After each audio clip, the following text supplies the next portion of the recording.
Ngayon at nagdeklara ng kanyang hangarin na tatakbo bilang Pangulo ng Pilipinas si Sara Duterte sa 2028. Masasabi po natin at masasabi ko po na siya ay isang weak leader. Bakit po? Bago po natin pag-usapan ito, mga kaboses at kaopinyon ng ordinaryong mamamayan, please like, share, and subscribe sa ating YouTube channel na Boses at Opinyon ng Ordinaryong Mamamayan, sa ating po namang Facebook page na Boses ng Malayang Makabayang Mamamayan. Sa TikTok, Boses ng Malayang Mamamayan. Alam po ninyo mga kaboses, binalik-balikan ko. Hindi ako makamove on doon sa interview ng mga banateros kay Inday Sara. I think ito kahapon yung interview or nung isang araw yung interview. At merong portion po doon mga kaboses na kung saan itong si Banat Bay ay nagtanong. Nagtanong kay Inday Sara. Ang tanong po niya mga kaboses ay tinanong niya kung ano daw ang programa ni Sara Duterte sa korupsyon. Pakinggan po natin at i-analyze po natin at bakit ko po nasabi na weak leader itong sinasabi po ninyo na front runner sa 2028 elections. Ito po, pakinggan po natin nang sa ganon ay malaman po natin. Ito po yung interview ni Banat Bay at saka si ewan ko kung sino tong kasama niya nag-interview Pero ito po ang tanong. Ganito po mga kaboses. Pakinggan po natin. Ngayon issue yung korupsyon.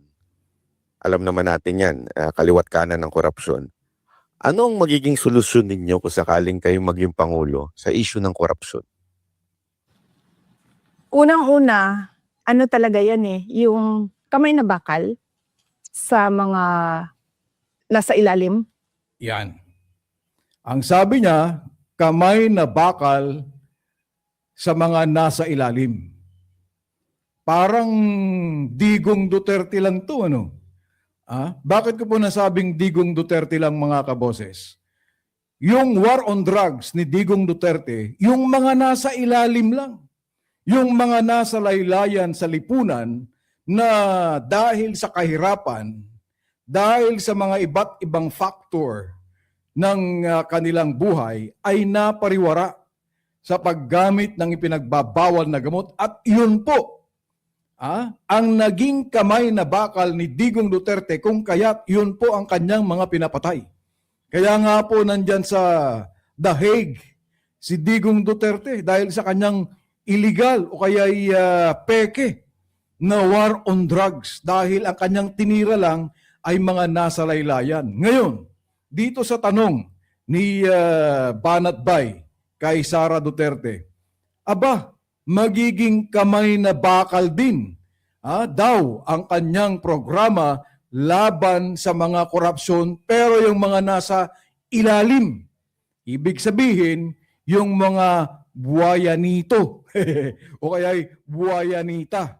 Bakit po mga buwayanito at mga buwayanita mga kaboses ang ating sinasabi po dito? Kung mga buwaya at mga buwayanito ang ating pinag-uusapan, yung mga maliliit lang pala. Mga butiki, nasa ilalim nasa laylayan ng lipunan ang kaya niyang sugpuin. Tuloy po natin mga kaboses. Hindi mo palalampasin. Kumbaga, pag merong ginawa, alis ka agad, palitan ka agad. Kung may ginawa, alisin ka agad, palitan ka agad. Katulad din ng ginawa ng tatay niya dito ano nangyari doon sa Pastillas Gang, dyan sa airport? May nakulong ba? Yung sinasabi niya na malawakang korupsyon dyan sa DPWH, mga flood control, na sinasabi niya mga regional director, may natanggal ba? Wala, pinalitan lang tinanggal lang, pinalitan. Walang naipakulong Walang nasampahan ng kaso, mga kaboses. So ibig sabihin, itong si Sara Duterte, katulad din ng kanyang tatay, weak leader din ito kasi hindi niya kayang magpakulong. Hindi niya kayang magpahuli. Abay kung si Sara Diskaya kaya, o kaya si Curly Diskaya, o kaya si Zaldico, yung si Michael Yang sa Farmally, kaya-kaya niyan? Wala sila sa ilalim eh. Hindi sila nasa laylayan ng lipunan. So ibig palang sabihin, hindi kaya ni Sara Duterte ang mga ito, mga kaboses. Tuloy natin. Hindi na yung pag-uusapan pa, itatago pa. Hindi ganon. Diretso, one shot lang.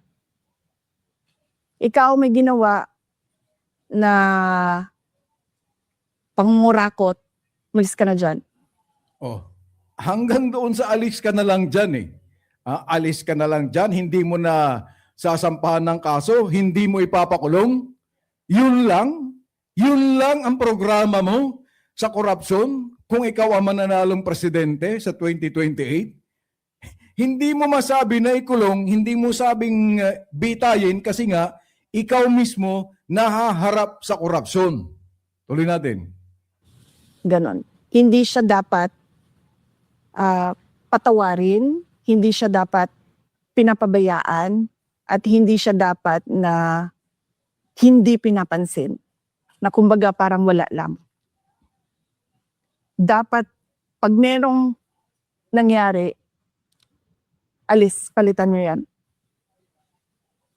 Hanggang ganun lang, alis, palitan yan, walang kulong. Yan ang sinasabi ninyong weak leader, yung sinasabi po ninyong maayos na leader, yung sinasabi po ninyong kamay na bakal. Pinapatawa naman po ninyo ako. Tingnan natin kung meron pang idadagdag itong si Sara Lustay. Tuloy natin. Punta na tayo. Wala na. Wala na mga kaboses. Hanggang dun lang. Hanggang sa alisin, palitan. Yun lang. Yan ba ang sinasabi ninyong kamay na bakal? Yan ba ang magpapabago sa Pilipinas? Mga kaboses, yan ba ang sinasabi ninyo na magiging tagapagligtas ng Pilipinas? Yan. Kitang-kita ang ebidensya na yang si Sara Duterte ay isang weak leader. Kung hindi man weak, isa siyang incompetent na leader. Kaya, ngayon pa lang, kita na po natin kung ano ang karakas ng bituka itong si Inday Sayad. Mag-ingat po tayo, huwag magpabudol. Nabudol na po tayo minsan, huwag na po tayong magpapabudol sa pangalawang pagkakataon. Bueno, hanggang dyan lang po muli mga kaboses. Maraming salamat po at mabuhay ang Pilipinas.